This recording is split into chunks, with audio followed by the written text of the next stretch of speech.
Every package that I sent was completely untraceable.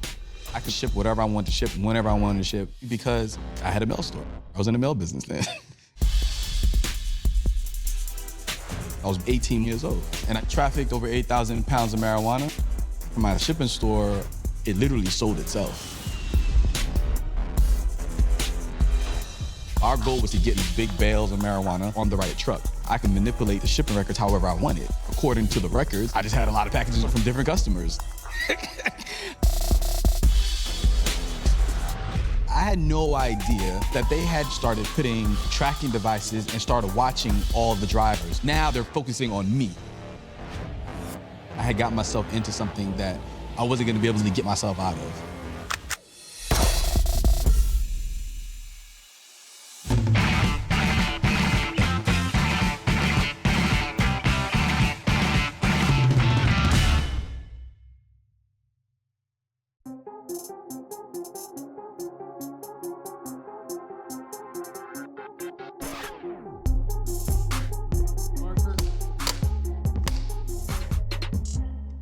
My name is Frederick Hudson. I was born in Brooklyn, New York.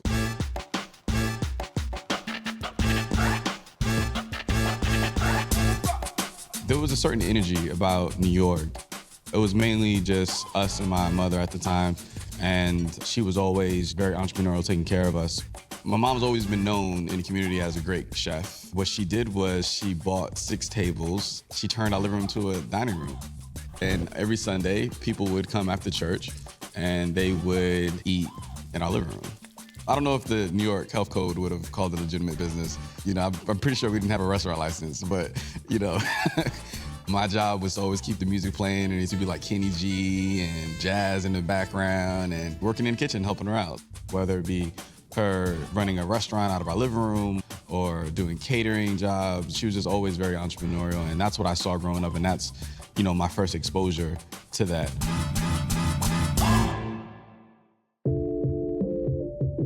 We moved to Florida when I was about 13, so I was split between growing up in New York, and then most of my childhood was in St. Petersburg, Florida. Florida was a completely different environment for me. So, you know, New York was this melting pot. I saw all different types of people. It wasn't until I got Florida where I really saw races being divided.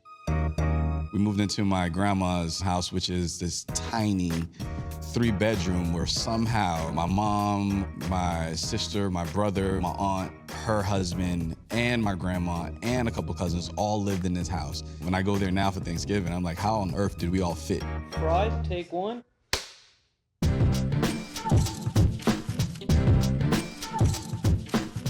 Frederick Hudson is my little cousin. I've known him all my life, raised him. He always had drive, smart, funny, just a happy person.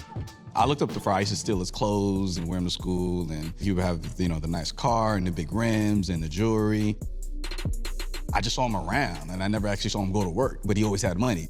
You know, we bought jewelry. I had a $50,000 chain, BMW, Cadillac Escalade. The wheels in my head started turning, like, what the hell are you doing? For some people, the image of success may be someone who was an attorney or a lawyer or a doctor, someone who went to college. For me, my image of success was the neighborhood drug dealers, which the biggest one at the time was my cousin Fry. I gave him that drive that he got. Well, me and D gave him that drive. Yeah, I'm cool. Yeah. D is Derek. We call him D. Him and Fry were best friends. D's very low-key. The only thing that gives him away is when he smiles, he has a mouthful of gold. But other than that, he's extremely low-key.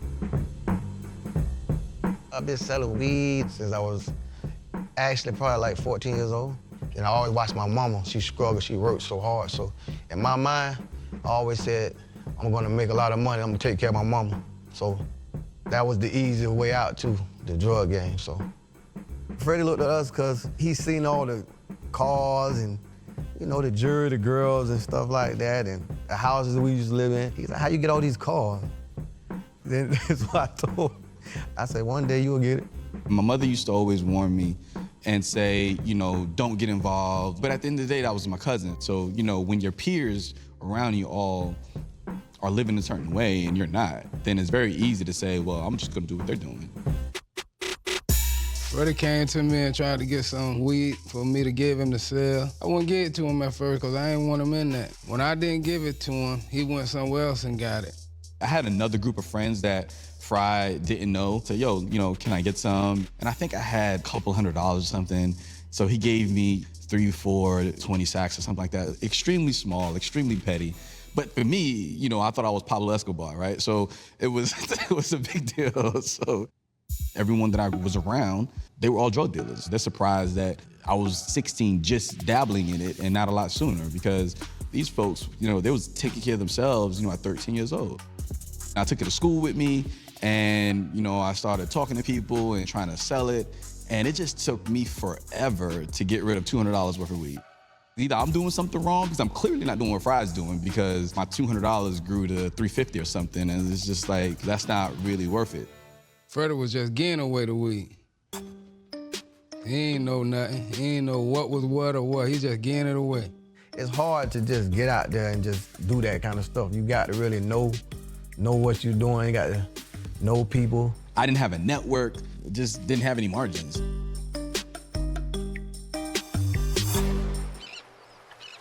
I got a job at the St. Petersburg Yacht Club. Yacht Club, I don't know how to describe it, but just a whole bunch of old, rich white people. And they would go there and they would eat their prime rib steaks and play their games, whatever old people do. I would work all day and I would make $20 that day. By the time I would get my check after working a week, it would be like $100 and something. And that wasn't gonna get me what I wanted to wear. That wasn't gonna get me the car that I wanted to drive. At the end of the night, when my shift was over, I would go back to my homeboy's trap. Trap was a place where you would sell your drugs. So this was a place where in the neighborhood, it was your storefront. That's when I got my first crack cocaine from him. Tried my hand at selling that to see if that would make more money. He moved from weed to crack, and he thought that was gonna be better for him. But I quickly told him, that ain't the way to go. Crack tore down some good people. That's hell right there. I was about 16 years old when I was testing my hand at selling crack cocaine. It literally sold itself. I didn't feel good about the people that I saw. I didn't feel good about the way they looked. I didn't feel good about the way they were acting. The image of someone strung out on crack cocaine just was, in my mind, a horrible image. When I would see the people that I would talk to and stuff, they didn't look like that. So there was one time I was sitting in the shop with my homeboy Josh. It was probably about 10 o'clock at night, and this guy walked up and he pulls a gun, and as I come down from my seat to sit up straight, the gun's pointing right at my head, try to basically get me to give him money. My friend's crazy ass starts tussling with him and ends up getting shot in his ass. He just yelled, shot, he grabs his ass and stuff. The dude runs, right? So we took him to the hospital, he got patched up. It was a crazy night where it just seemed like this doesn't make sense. That was probably my last time sitting in that trap after that. And after that, actually, is when I actually started seriously considering there has to be a better way. The next most successful person in my family was my Uncle JT, and he was in the Air Force.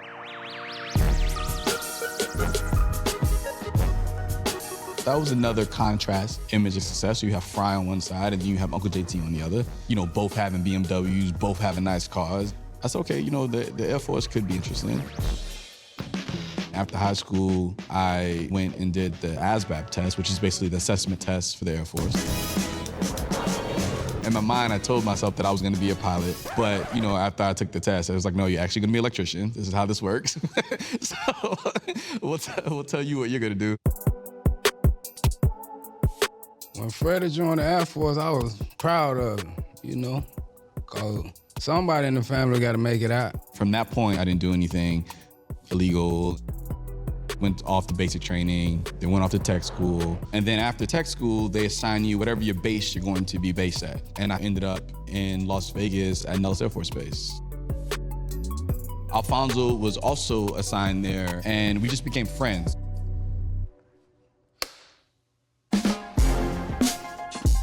I was in the Air Force about 4 years when I met Frederick.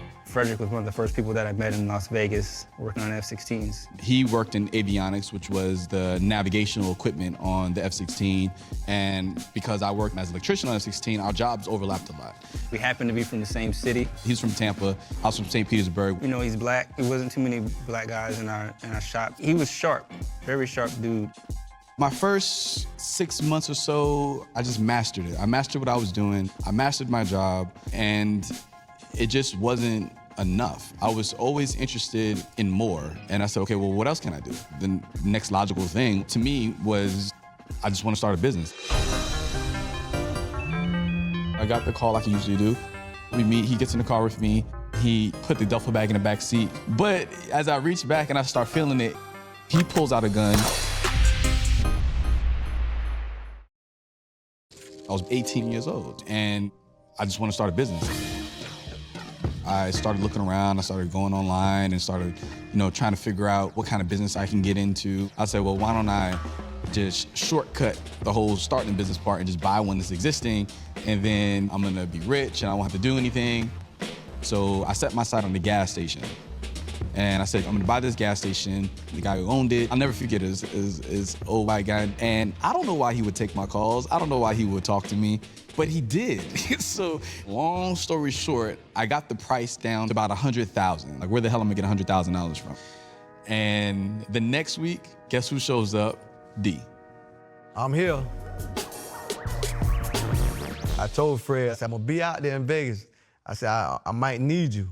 So one day I just happened to get out there, and that's when Fred came and picked me up, and I stayed on the Army base with him in his apartment. And that's when I introduced him to everything. That was the day Freddie got involved with me in the weed game. When D showed up in Vegas, he started telling me a little bit about what he was doing. Back then, all the weed was coming out of Tucson. So I said, well, I'm gonna go to Tucson myself, so I can cut all the middle people out, and I just go out there and find my own plug. So that's what happened. That's how I started the operation. I went out to Vegas, got a house out there, and that was my headquarters. I wasn't gonna fly into Tucson because I knew everybody was in Tucson, and Tucson was already hot. I'm gonna try to stay off the radar. I was just flying to Vegas like I'm just hanging out in Vegas. He would get weed from Vegas. His connect would meet him and bring 30, 40 pounds at a time. He would buy it and then ship it back to Florida. He would fly back to Florida to get there before it arrives, and then he would collect it, and he would just ship it to an address, and he would make sure that he's at that address to receive it. It made sense. That's why I wasn't able to make money when I was in St. Pete, because I'm at the end of the food chain. You have to really be at the beginning in order to make the money, and that's where all the money's being made. I told him about my gas station idea, and D always encouraged that. He was like, yeah, that's a great idea, because he always would remind me, I'm not trying to do this shit forever.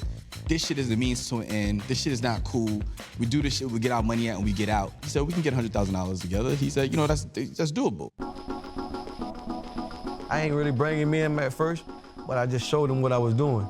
I was just there observing a lot, watching Derek manage it. I moved off the base, we got an apartment together, and it was cool for me because I had a roommate that was only there sometimes. The apartment turned into the stash house. Money would be stashed there, the drugs would be stashed there, and it just started growing from there, and that's when I started to get more involved and ask more questions. He would start showing me different aspects. Okay, this is how I wrap it up, and this is what we do. So I started just learning. I basically was interning. The way it worked is you would have your connect, the person that actually is getting the shit from Mexico. His driver would take it from him and deliver it to whoever his point is. They'll bring in duffel bags, and inside the duffel bags will be these big bales of marijuana. We would buy this dish detergent, and we would wrap the weed up with plastic wrap to make it real thick, and then we would cover it with dish detergent. Then you just pour the liquor stuff all around it, and you just smother it around, and then you wrap it a couple more times. And then wrap it again to seal it, and then what that would do is it would kill the smell. But I know one thing, we definitely use a lot of dish detergent. It would smell like, clean dishes versus 30 pounds of marijuana, which was good. I mean, that's what we wanted. It's just one big room with just a bunch of blocks of weed just stacked to the ceiling with all the stuff that we use. We would be hours in there. And I mean, my arms would start itching, like, you're rolling in grass. I started having allergic reactions to it. And I hated it, but for me, it was exciting because I was starting to do the math, and I was starting to figure out, a 30-pound bale that I'm just wrapping up was actually worth on the street $30,000 minimum. As that math started to click in my head, I started seeing, okay, well, this is actually something very valuable. I actually said, I want to get in. And, that's when it really started to expand. And then from there, everything just happened to come together. And I didn't know what Frederick was doing. I didn't know what Dee's business was. I never asked, really, knowing Frederick. I think he tried to keep me away from what was really going on. He didn't want to kind of bring me deep into what he was actually doing at the time. Dee started getting tired of flying to Vegas every couple weeks. It turned into, all right, I'm gonna be there this week. I'll be there next week. I'll be there in 2 weeks. I'll be there next month. And then those bigger time periods where he started to see that I picked up pretty quick. And then it got to the point where he trusted me to handle it all.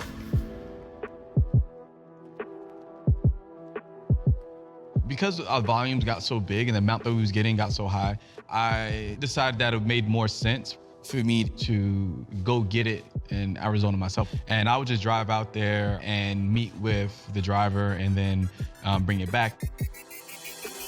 I bought a car and I had special shocks put in so that it can carry a lot of weight without dipping down and looking all weird. And then I would get my military outfit and hang it in the back window like I was coming home from work or something because they had bases there, and then I would drive. I was young, I was 18. In this one case, I got the call like I usually do, saying that, we're ready for you. It was a different driver that I hadn't dealt with in the past, but I didn't think nothing of it because that wasn't the first time that happened. We meet, he gets in the car with me. His car with the load in it is across the way. We start talking. We count the money together, so the money's there, so cool. He gets out and he goes and gets the duffel bag, and he basically tries to just put the duffel bag in the back seat and without getting back in the car. But I insist that he puts it in and gets back in the car just because I wanted to be able to put my hand behind me and kind of at least touch it and feel it, because I didn't have a scale. This was all on the road. So this is at this point, this is all on trust. Usually what would happen is you would have a scale, you would take it out, you would weigh it, and then you do the exchange that way. This is after I've been dealing with the same Connect for a while. So, there was a level of trust that if this is a driver, there's a level of trust there that was extended from, my relationship with the Connect. But as I reached back and I started feeling it, it felt a little bit small, but it was very heavy and it felt very dense. So I said, this kind of feels weird. I put the money on this side of me and he's on the passenger side just so he can't reach it. I turn it all around and I pull it over to the driver's seat and I put it in my lap. And as I'm opening it up, he pulls out a gun. I can manipulate the shipping records however I wanted. I just had a lot of packages going to Florida from different customers. It allowed me to ship whatever I wanted to ship, whenever I wanted to ship. I didn't realize how much of a risk that he was actually taking. And then from there, it took off.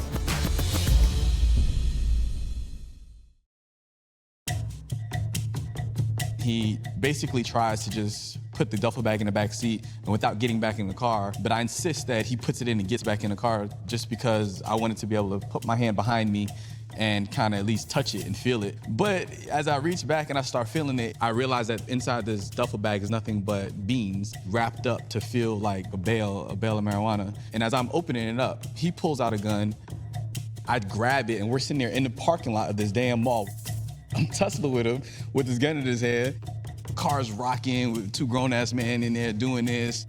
I end up getting the gun out of his hand. He bails out of the car and they pull off.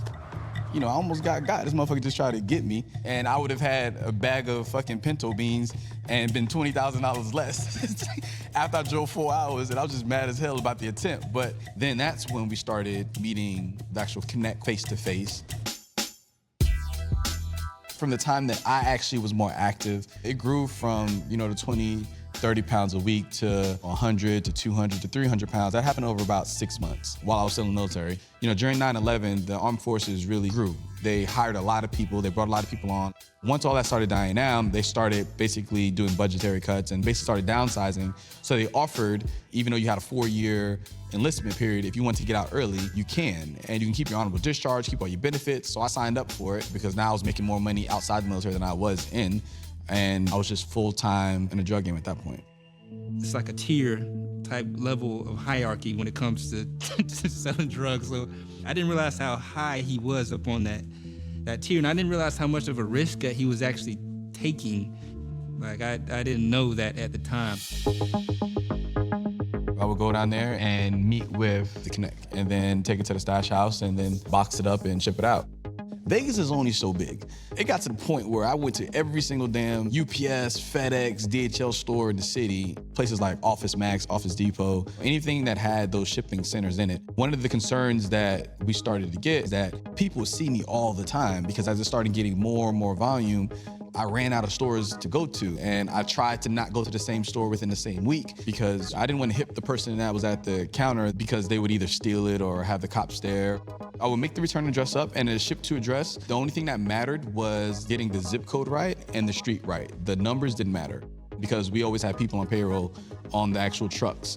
Our goal was to get the package on the right truck. You know, I always would go in there with hats and I would try to put on the most corniest, squarest outfit I could to be unassuming, always pay with cash, never use a card, and just all those very simple things to make sure that every package I sent was completely untraceable.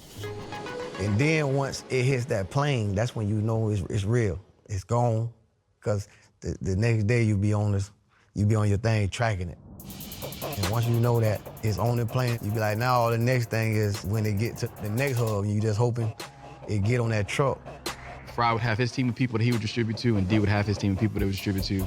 We're splitting between 3 guys, so everybody making money. Fry might send for 700 pounds, I might send for 800. That would then basically filter down to whoever's on the actual street level. The rush, it was a rush for me back then, you know what I'm saying, just to be able to do all that stuff. And they would send the money back to me. We would buy DVD players and VCRs, and we would take all the guts out and then just basically pack the money in the case, screw it back shut, and pack it back in a box, the original packing, and then ship it. Each DVD, VCR have 50 to 100,000 in it. That's how we would get the money back from Florida. And then sometimes I would even fly down to Florida and then fly back with it on me. And then I would go meet with the Connect to then re-up the next amount and then do the same process all over again. But as the volume started to grow, that got more and more difficult to do because I had so much. I didn't want people recognizing me going to the same store over time. Like, why are you always sending boxes to Florida? Because all my packages was going to Florida. I started running out of shipping stores that I can go to. And I was like, yo, it's impossible for me to keep up with this volume without me driving out of town. I've gone to every single shipping store that I can. So I got the bright idea, why don't we just buy one? So I say, cool, go see if you can get the store, then we're gonna buy. So instead of trying to buy a gas station, we bought a shipping store from this old Jewish guy and his wife. He was a professional gambler, and he bought her this store because, you know, she wanted something to do. And it was in the middle of the damn hood, paid $50,000 for it, cash. They didn't ask any questions. And I had a mail store. I was in the mail business then. Once I had the mail store, we had UPS, FedEx, DHL. I could manipulate the shipping records however I wanted. According to the records, I just had a lot of packages going to Florida from different customers. It allowed me to ship whatever I wanted to ship, whenever I wanted to ship. Then from there, it took off. I mean, things got bigger. Without him, I couldn't have did a lot of what I did, so. That really cemented everything where now it was game over. I mean, at that point, just my own personalities of how do I take this and make it that was really what I was focused on. You have 300 pounds of weed. The bales literally stack all the way up to the ceiling. When we got to that volume, obviously the dish detergent trick didn't work anymore. It was too much work, too much time. And one day I was walking in the store. I saw these vacuum seal bags on the shelf. And it was like for comforters and where people would put their winter coat in and store it for the summer. And I said, this might work for what we need. So I bought a box and I took it home and I put it in and I connected the vacuum to it and it shrunk. I took the bale and I threw it in the pool and then I took it out and it was completely dry. The light bulb came on. I said, oh, this is genius. The vacuum seal allowed us to get to that scale because before it was just too much work. But once we had the vacuum seal bags, you just drop the bale and then seal it, connect the vacuum hose to it. It was done. You put it in a box. There was no smell. There was no anything. It was perfect. We could physically handle more. And then we had that along with the shipping center. It just made it very easy to get drugs in and out. The biggest shipment, probably like 2,000 pounds. Like 2,000 pounds at once. I was 20 and I lived in Las Vegas. So in Vegas, it's very easy to spend money. When there'll be big fights, so there'll be Mayweather fights, everyone will come in from Florida. You have multiple suites in the Mandalay Bay or the MGM, wherever the fights was happening. And I would try to find a reason to wear my fur coat. When we did go out, it's always like VIP. It's always bottles. It's always women. It's always like special treatment. he would be like, oh no, I got it. You know, he'll buy the drinks and he'll buy the bottles. And at the time, I mean, I was, you know, a single guy in the military, so I wasn't completely broke. I used to think that Fred had a lot of money doing something. Like, I didn't know exactly what it was at the time. For me, it was just really just being able to have the lifestyle and be able to take care of the people that I cared about and the people that was close to me. His personality didn't change, but you could see the gradual upgrade to his lifestyle, for sure. Like, that's Fred. That's used to VIP Fred. That's kind of who he is, you know. Got a pretty good taste of, you know, what the good life could taste like. They started putting tracking devices and started watching all the drivers. And they looked in there and wasn't nothing in there but books and that tracker. All us jump out and run.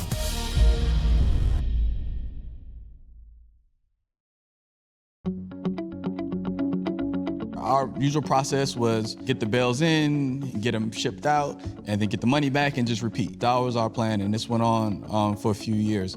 Money was stashed everywhere, from between Florida and where D stashed it to where Fry stashed it to apartments in Phoenix. It was fucking everywhere.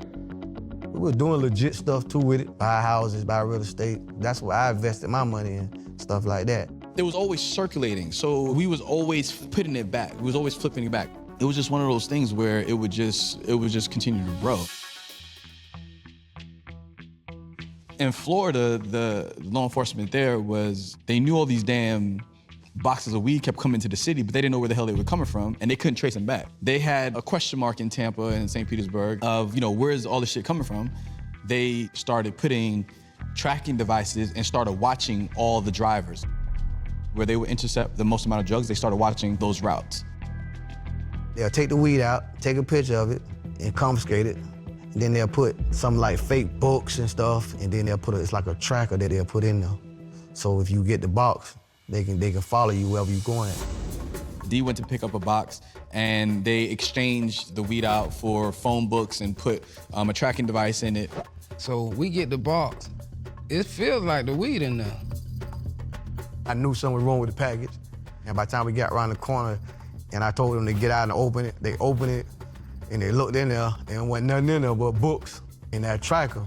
So the tracker is just to make sure that they can follow your every move. Here come a car coming down the alley behind us. And we got down the alley and we drove a little minute. Somebody following us. By the time we turned on the main street, we seen a bunch of vans coming. It was a high-speed chase chasing him, and they drove all over the city, and the cops were chasing them. All us jump out and run. They bail on the car, and then he's run through the neighborhood. Well, we was hauling ass in the neighborhood, but they just keyed in on Fry because he had those dreads on top of his head. So that's where they really was at. I'm the only one got caught that day. D and my other partner, they got away. D went into this poor old lady's house, probably scared her half to death, and she was cool. And he's like, yo, I'll give you all the money in my pocket if you just let me hang out here. And then the cops circle around, and they couldn't find him. And he gave her the money, and then he called and told me about it that afternoon. I got away, and they got Fry. Once I got caught with that, it was like 50 pounds. I just got probation. I went and paid a big lawyer. Probably paid him like $20,000. And he got me probation, state probation. Once that one package got knocked off, we didn't feel no alarm or nothing. I didn't feel like it was a threat or nothing to operation we had going on. I watched a lot of my packages get knocked off, so I seen how it went. It was still business as usual for us. But then that's when the investigation really started to get traction from a law enforcement perspective. It shifted from we just keep catching this and confiscating these drugs to we actually have a target now. So sometimes I would go to Florida to pick money up and then fly back with it on me. When D picked me up from the airport, he was saying, you know, I think some people tailing us, but D was always like that. D would say somebody was following us when nobody was in the room but us. So, I mean, I was so desensitized from him saying that because he was always super overly cautious. So I picked up the money, and in my bag, I basically had stacks of hundreds all the way up, and it was about 50,000. When I would travel back to the West Coast, I used to go through the airport with 50, 60 cash on me and no issues. Money doesn't show up good on the scanners. They can see money, they can't tell how much money it is. So they have no concept the difference between looking at 10,000 or looking at 100,000. It was a Sunday. I flew back on a Sunday intentionally because there wasn't a lot of traffic and I can get through security really easily. I had got to know the airport really well. I had got to know the different people who work different times. So I had done it so much. I knew what normal was, and I knew that day wasn't normal. There was a lot of cops at the airport that day, and I'm still like, okay, whatever, this might be some, weird thing. And I go through, and a regular uniformed officer pulls me to the side, and he says, yeah, we're just gonna do extra checks in your bag. And I said, okay, whatever. I mean, that's happened to me several times before. I still didn't think nothing of it. I have the money on me and then in different pockets and clothes rolled up, as I usually do. And basically they said, can they take me to this other room, this back room in the airport? And at that point, okay, I said, this is different. Like, they've never taken me from TSA into some private room with no windows, with a stainless steel table. So they take me to that room, and then one of the investigators comes in the room, and he's like, where'd you get the money from? So I feed him the line, yeah, I have a business. I'm going to Vegas to bet on the game. And he said, okay, we pulled you over because our dog alerted it that this smelled like weed. He said, we're gonna compensate it, we'll give you a receipt for it. And then I started talking shit about how I'm gonna get my lawyer and it's legitimate money. And he basically said, well, call your lawyer and, have your lawyer call us and we'll figure it out. And he was very polite, writes his information down, he gives me my receipt, he keeps my money. And then I don't even miss my flight. That's how fast this was. So I still make my flight. And then I started thinking about when I came into the airport, how the uniform officer was there and they're usually not there. They're usually like in a booth off to the side, and how they were standing right at the TS thing when I came through. I was like, yeah, they was actually waiting on me. And I'm saying, you know what, maybe D was right. I started putting two and two together that now they're focusing on me.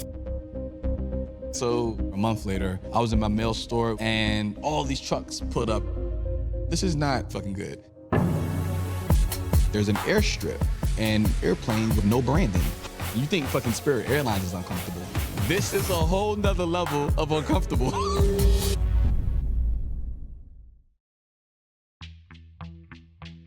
I was in my mail store. It was all glass storefront, and then both sides, you see a bunch of windbreakers, and everybody knows when you see a bunch of windbreakers all rushing in the store with big letters on the back.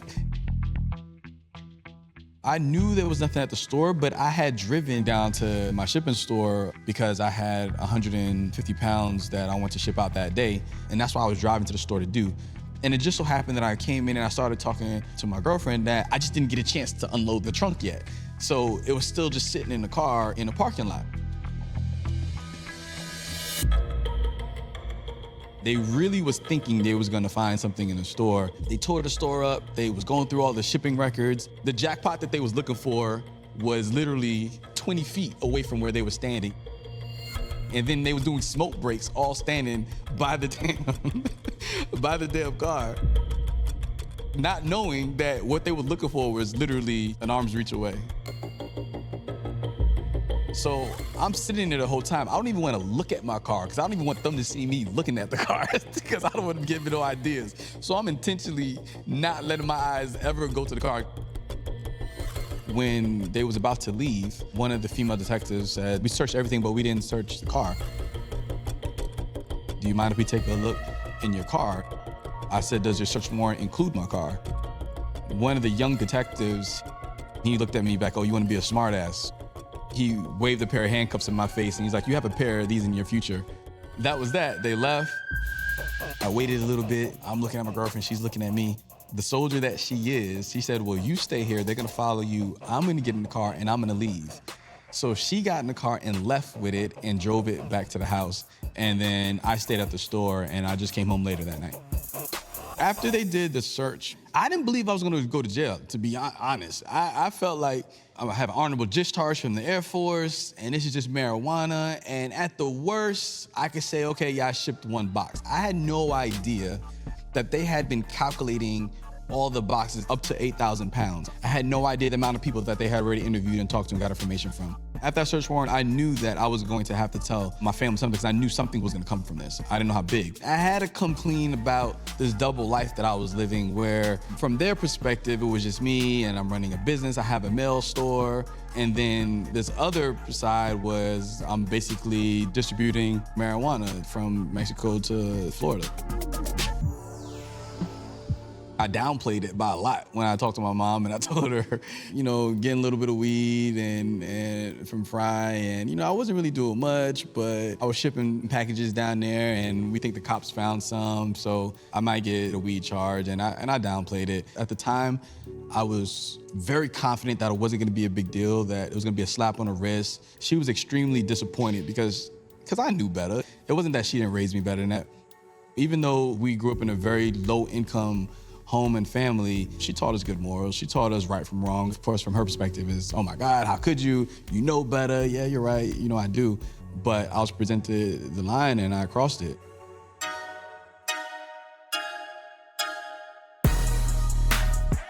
So a few months after that, I was at the mail store again, and the same thing. A bunch of cars pulled up. I was actually talking to one of our customers, this old guy named Brian, and they damn near made Brian piss in his pants because he's never seen this. Brian's 65 years old, and then all these people pull up with trucks with gun drawn. When I came back to Florida from out of town, and I said, well, damn, it just was a gut feeling. I had a gut feeling because when I came out my house where I stay at, it shouldn't be no cars.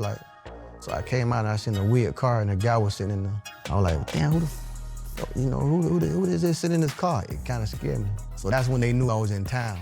He in town, we got him, we got hands on him, we know where he at now. At that point, I'm not shocked. I kind of knew this was coming. It was just like waiting for the day. I think about running. I think about trying to get away. All those thoughts flashed in my mind real quickly. So that night, I said, well, I'm gonna stay with my wife, I'm gonna stay with my kids, just in case they do get me. 4, 5 in the morning, I heard a bunch of banging on the door. Boom, boom, boom, boom, boom, boom. I jumped up. I went to the door and I looked at the door. It was like 60, 80 of them out there. I said, damn. I said, baby, they out there. I said, baby, they out there. She went to crying. She said, I said, they out there. She said, damn. So that's when it started to really set in that I had got myself into something that I wasn't gonna be able to easily get myself out of. The agent, he came in, he laughing. He like, you know what time it is? I'm like, what time it is? He like, you know what time it is? He said, it's time. Time to go.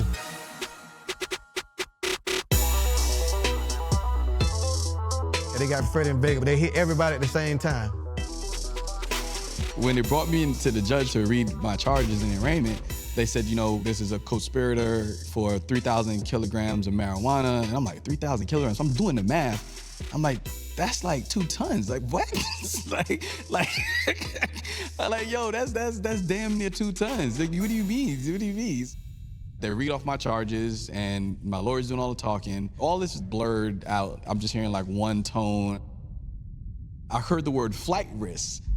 That's when my heart just sunk. And at that point, I knew I wasn't going home. They gave me 168 months. I was like, well, hell, 168 months? I like calculate out like that, 14 years. I got 168 months. I was the last one to plead out. They shuffled us out the courtroom. They take me back to the lawyer. I'm still in shock. And my lawyer comes to the glass. We're back to the glass. He's talking to me. He's like, they want to see you back in Florida.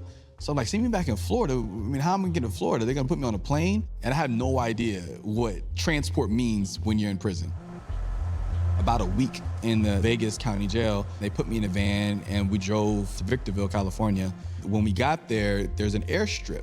And on the airstrip, there was this, it looks like a Southwest Airlines airplane with no branding. We get on this plane, everything is stripped out. There's just seat belts and seats. There's no leaning back on seats.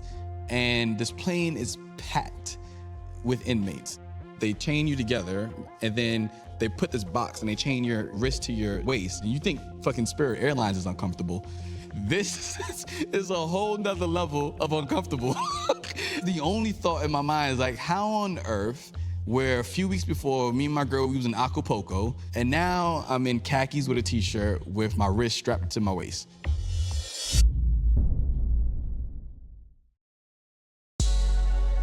When I got to Florida, went to court again for the formal charges. The attorneys, they look at it and they say, look, this is what they have. They're charged with conspiracy. I was adamant about, they didn't find nothing on me. They don't have nothing on me. It doesn't matter. They have enough people saying that you're involved. So as far as the government's concerned, you're fucking involved. So when I got to the courtroom, the judge, she looked me in the eye and she said, you would have never stopped and you had no intention of stopping. You had to be stopped. And she gave me the 51 months.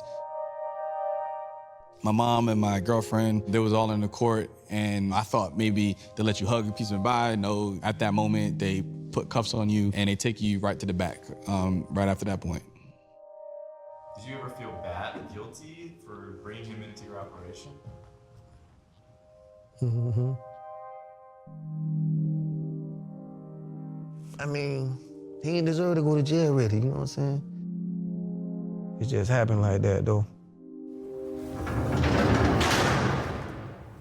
Although I wouldn't recommend it, prison is actually a really good place to have no distractions and to fucking just let all the crazy shit just go away and just know who you are. It was a lot of just self-reflection and getting to know myself.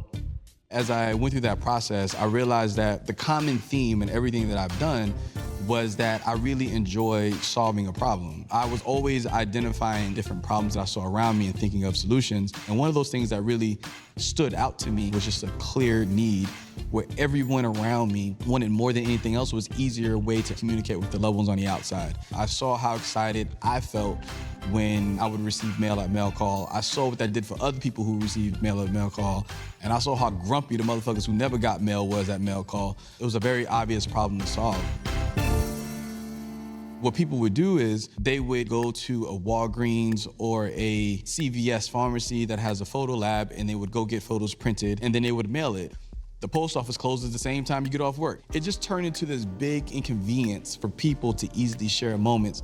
And you know, what ended up happening is people just didn't do it. My idea was simple because I'm reading all these things about smartphones now that seem to be taking off. Why don't people just upload their photos right on their smartphone and hit the send button and then have it come? And then make sure the package of photos is always within prison guidelines. That was when I first started thinking about, okay, when I get out, this is what I'm gonna do. I'm gonna build an app that's gonna allow people in jail to receive photos from the levels on the outside. So I started doing the numbers and I figured, okay, there's 2 million people in jail. On average, we're connected to 5 to 7 people on the outside. I said, you know what, I'll build this the first year and you know, I'll be a millionaire by the second. And that's the dream that I sold Alfonso on. He was like, let's send photos. And I was like, okay, let's do it. So once I was released, I had Alfonso hire me on paper so that I can meet the requirements for the halfway house to get out. In federal prison, they give you this time period to reintegrate you to the community where you're still incarcerated, you're still technically in jail. If you have employment, you can leave. When we first started, I had a tax office. It was like an H&R Block type franchise that I had. It was like one of those old legal offices. We were in there trying to get a tech company started. We raised a small amount of money from just people we knew and guys from their neighborhood, and we were in business, and we started the company that way. Today, our company is called Pigeonly. We have 6 consumer-facing products, one of which obviously is the photo printing service, but then we also allow people to send letters, greeting cards, postcards. Sometimes a person being in prison can just be a second thought for some people. The idea is to make it easy, convenient, and affordable. He set up the thing for me, and he was sending me pictures every day, so constantly I got pictures of different things I was able to keep up. One of the key factors in recidivism rates is the ability for someone to stay in touch with their levels on the outside. We're shipping 3,000 to 4,000 pieces of mail a day. In federal prison, to talk 300 minutes, it will cost $70. Without service, those same 300 minutes only cost $18. Did you use it? Yeah, I always used it, supported it too, pushed it. That really amazed me with him. I knew he was gonna have a plan when he get out. I told him that was a good look. Fred always been smart. Fred always been a genius. It took this for him to go through to get where he at. That what made him, I believe. You know, going through what we went through and everything. When I think back of the gas station that I was trying to get to where I am now, it's night and day difference. I'm not trying to shit on the gas station, but but at least what we have now is something that is making a real impact on people's lives, and I can do well by doing good. So today, our company is valued over $15 million, and we have customers in 88 countries. It started with just a simple idea of, we're just gonna make it easy for people to send photos. And it's grown to this thing where we have people all over the world using us because we solve this very key problem for them. It's definitely humbling. Now he's in a good position. He know a lot of powerful people. Freddie bought $1 million house. I didn't know that until my grandma told me. Damn, Freddie making a lot of money. He doing right.